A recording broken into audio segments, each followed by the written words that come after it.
for anybody watching this, they already know the name, so there's no real introduction. And I'd like to say for anybody watching this, this interview was supposed to start right now. Sean Paul came in 10 minutes before. Anybody in the business understands how rare that is and how that makes no sense. Professionalism. I just want to put that out there. All right. So Sean, right about now, as everybody can see, you're actually in a bus because you're on a tour. Yeah, tour bus. Yes, you are on what is named the greatest. I'm gonna repeat again. Yeah. The greatest tour. Tell us a little bit about that. Well, when I step on a tour, you know what I mean? I figured it was time to tour the States again. I have a lot of work that has been kind of resonating with Latin America and just with America again in general. And so there's sparked interest in my career. So I just decided to come through and name it after my latest song from the Russia and Rhythm, you know? Greatest. For those who don't get what he's done, he's an artist that is literally in the mainstream, but still make sure that he works with the dancehall producers back home. And that's not normal. I just want to put that out there. That is actually historic. And I would say enough respect to you for continuing to do that.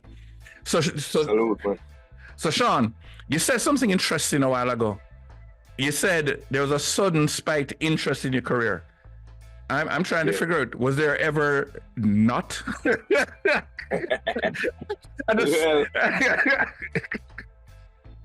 Well, there's always, tides and ebb and flow. And sometimes, my career has been those that shoot.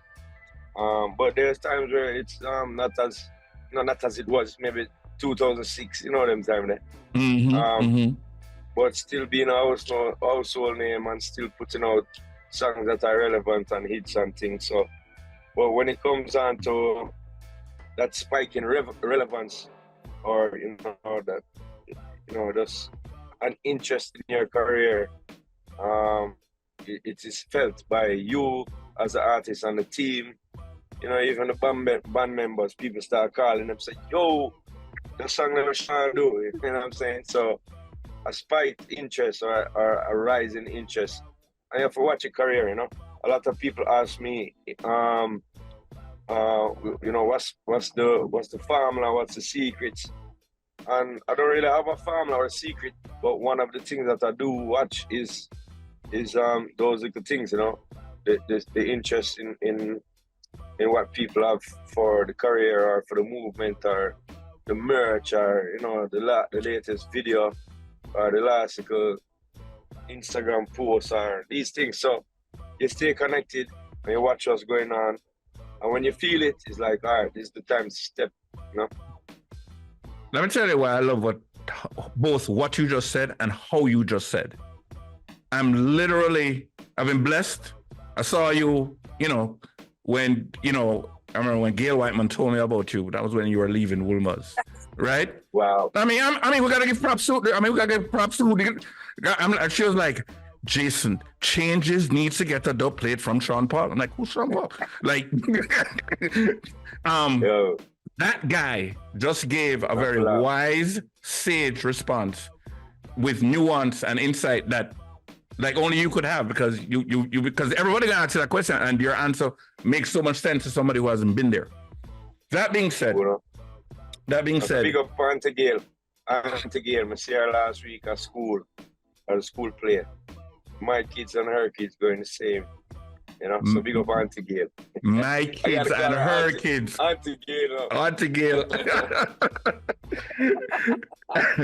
So Sean, so that being said though, do you know how many cities you're going to be hitting on this tour? You just hit Miami, which was the first city, correct? Do you know how many cities? Orlando was the first city. Oh, Orlando, sorry. Was the first city. Right. Miami was the second. The tour is 34 days for the first part of it, and it's 22 shows. And then I think I have like 4 or 5 shows, about 10 days break, and then 4 or 5 shows after that. So And this is not just the US. And this is not only the US, right? No, that is the US side I talk about, because we have Europe after that in July. So the US side is 34 10-day break and a couple more shows. But it's 22 shows in the first. How much show when we come back? About 4. So it's 22 show plus 4 in the States. Right. Not how much? Can't 26. I don't know. 26. 26. One million tonight. And then Europe. Is there anything in that country that you have totally unlocked? The one named Canada? Oh, yeah, we're going to Canada in August. So it kind of over the summer, I say, or building up to the summer and throughout the summer. But yeah, this works, you know. Now, if I was to name the awards that you've gotten, we wouldn't have time for the interview. You know, the international awards. And by the way, proud of you. You already know Wilma's. Every time you get an award, every Wilmarian platform suddenly, Sean Paul. and for those watching, listen. I mean, it's hype, yes, but for the little youth going to Wilma's or to any high school in Jamaica to say Sean Paul do his thing, it is an inspiration. So don't get it twisted. It is important for us to be able to celebrate when our people do their thing. It lets us know, yo, I can do something different at the next level. That being said, I'm not even going to try and list them off. What I'm going to ask you. The biggest award I ever get, to me, is the love from the 5 million and 40 naughty shorty. Lord of mercy. That is it. And big respect to that 5 million, because they're part of the reason why you did get 1 billion views, over 1 billion views on social media. Like that numbers don't even make no sense. Them shot me out there, you know. They shot me to the universe, sir. I was in the slingshot and I just let it go. You see me? To the next level. Boom. No, I know you said that the love from them is the biggest thing, but I would love for you, once again, you're in areas where we don't normally hear about. Share with us maybe some favorite moments of any of these awards that you got and which one was kind of so important to you, to give us an idea. Of course, the Grammys, that was 2003, I believe. Mm-hmm. That was a big one, and probably something that a lot of people strive was awards, which is a big urban award in England. I think I have about Mobile. 2 to 3 of them. Well, I've been nominated many times, like probably 7 times. Soul Award was a crazy one because it was a huge hip hop magazine, and to tell the honest truth, it's the heaviest award I ever get. It's a golden fist with a mic, and it's heavy when people come in my yard and say, "Come see them here," and try and lift up that. It's like waste them and lift up. It's I don't know what is in it, but it's heavy. The American Music Award for the best pop vocal male, which that year I beat Justin Timberlake and Kanye West, and he was just starting out. So arguably, that was a reason why I beat him. No. You beat him because he had the better album. No. Yeah, but I mean, honestly, he turned out to be a very powerful player in the game. True. So, yeah. So, you know, maybe them with a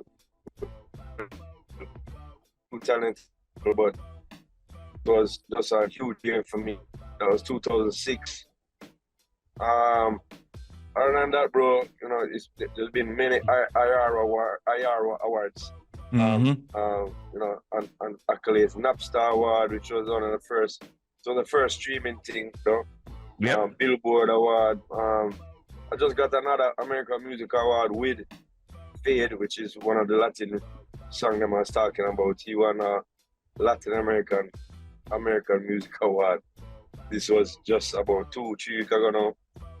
So, you know, the truck still a roll. You know, the wheel them still a go on. You know what? You know, you mentioned. I have to big up a very surprising award that I got. I was standing in a dance called Wappings. Yeah. And that is an area called Cockburn Pen. Excuse me, not Cockburn Pen. Yeah, Cockburn Pen. Sorry. So I was down there, and it's a dance from my love because it's of the open air. You know what I mean? It's not pending, and you don't have to pay nothing for going. You just go in a whole of space and buy a drink. Reminded me of the old dance that I used to go as a teenager. You know, like House of Leo. House of Leo and all of the by Exodus there, and yes, you know, front line and top line and these dances. So I was standing up there, and all of a sudden the music stopped on and say, "Yeah, we have an award for giveaway.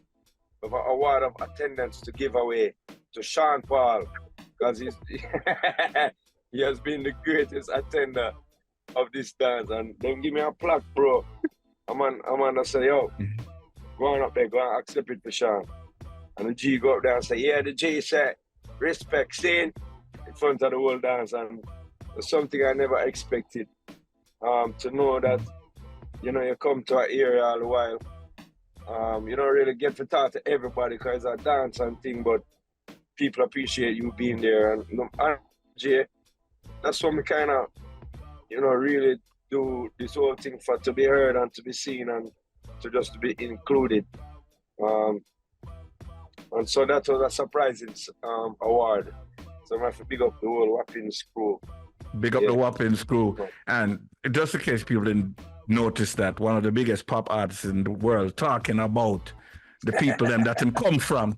Respect. Yeah. So Sean, you know, you mentioned Exodus, you know, we mentioned the House of Leo.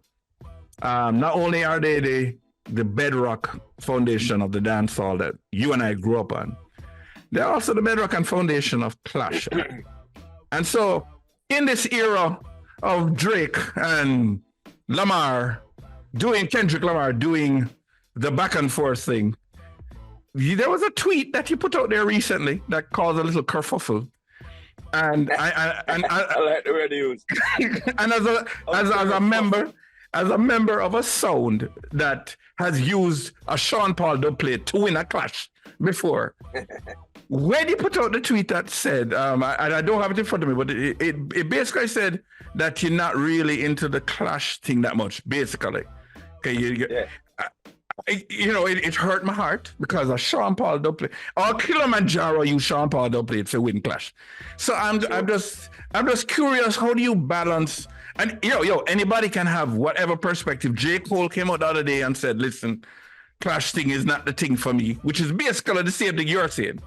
But how do you balance being a person who has made dubplates, Rodigan, who has made dubplates that have won some of the major clashes in history? How do you have that perspective? Please let me know. Well, sound clash is a little different to me from artist clashing. So, you know, as you come up in the dancehall game, especially from my generation, you had to be able to cut dubplates to be, again, heard and seen and promote your song them. Now you have, you know, all the social media and all that kind of thing, that, you know, the TikTok, the Twitter, the Instagram, all the different Facebook, everything. But what we had then was that, and I still do dubplates. Yeah, I try to stay away from the more derogatory one them. But that is one side of the business, and that helped to build me, honestly. So big up, you know, sound like changes, and big up, you know, the whole early days coming through, Lion Face that used to be King of these, Renaissance and Copper Shot and so on. I was about to say, you took so long to get the Copper Shot. I was like, wait. Man. But all of the sound them used to support me, kid, you know. Black Cat, all of them, a lot of songs took the plate from me. And that's part of the culture for sure. But you've never seen me clash an artist. True. You never really see me do that. And that's the clash I was talking about. And you know, funny enough, as you're talking to me about it right now,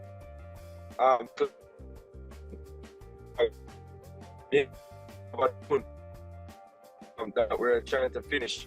So, and he was the one that I was talking about in the tweet. That is Jada Kingdom and Steph London. Yes. I was saying in the Instagram post, woman of a talk, so a lot of ladies came at me saying, yo, how sexist is that? Some man for do it and woman for do it. And I was like, nah, I've always been against it. Even back in the days with the Gaza Gully War, I was on the radio with Muta Baruka talking, saying, bro, you know, our music is supposed to be upliftment. No, but also, especially dancehall, it's supposed to be the newspaper or the telegram of the inner streets, the inner city. You know what I mean? Right. But when so much violence is overwhelmingly pouring out of that community, and it's in our life, when you hear it on the radio, on the TV news, on the media print news, I just don't feel like I did want to hear it more and more and more. And I saw it influencing kids. I saw kids fighting about it. I myself witnessed in parade as a little youth, as a teenager, two big men a fight about Ninja Man and Shabarangs clash and stab up each other. Oh, so, yeah. So that aspect of it, I don't really like. And also being an artist, I don't feel the need to try to convince the crowd of my the crowd who more than 90% of the crowd has never written a song before. Sorry my fans, but a lot of them don't write a song. But you have opinions about artists' songs, and to me that is just an Nancy kind of thing, you know. You put up your own against your own, and to be an artist that knows how hard it is to break, not just locally but internationally as well. The amount of road you have to travel, the amount of things that you have to do, which take you away from your family, take you away from your own time in life where you want to do. A lot of times you're locked up in a studio box, coming up with ideas to entertain people. I just don't feel the need to go against the next one who is doing the same thing with his life, trying to strive, trying to be seen and heard, trying to feed his family. So that is my stance on the clash thing. And you know, it is a big part of our culture. Yes, Bounty Killer and Beenie Man did that and rose their level of excellence to a different level. Mafad and Cartel as well. Before that, you know, Ninja Man and Shabba Ninja and Super Cat. We can talk about clashes with you know, the great Papa San and the great Lieutenant Stitchy. But arguably,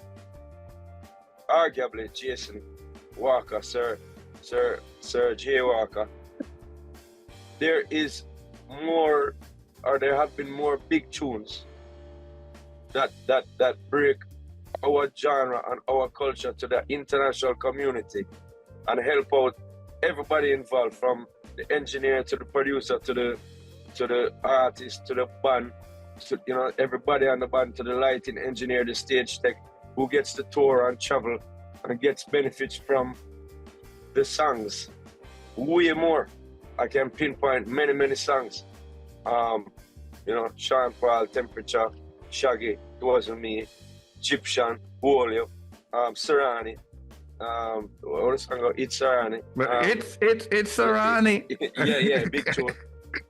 Another Woolmerian, by the way. Yes. You know, big up the Woolman's crew. I Win, you know, song that has bust the place, Junior Gang. A lot of our songs, a lot Coffee, a lot of the songs that come from the culture that go further than the culture and help a lot more people out. They're never clash songs. Mad Cabra is an excellent what can I say? He's an excellent clash artist. excellent Clash artists, but also some of my biggest songs now not to do with Clash. You can ask Bounty Killer too.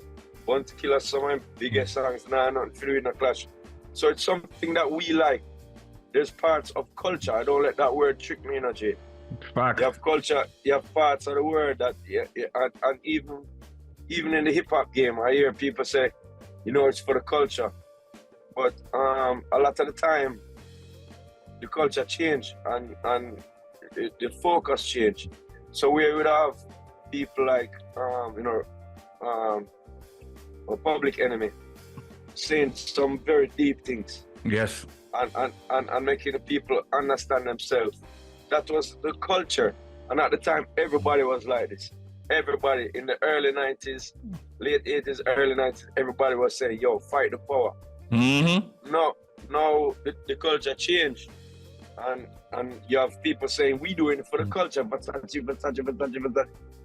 and to me, that is not always the culture is not always the most positive thing. So when I let the word trick me, got you. I'm gonna just say there's parts of my culture or our culture as dancehall reggae people that I revere and love. Like us being one of the first musics to fight apartheid. Mm-hmm.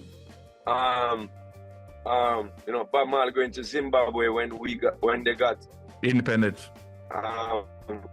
Independence, such a great song for them and making them feel like they have a voice in the world.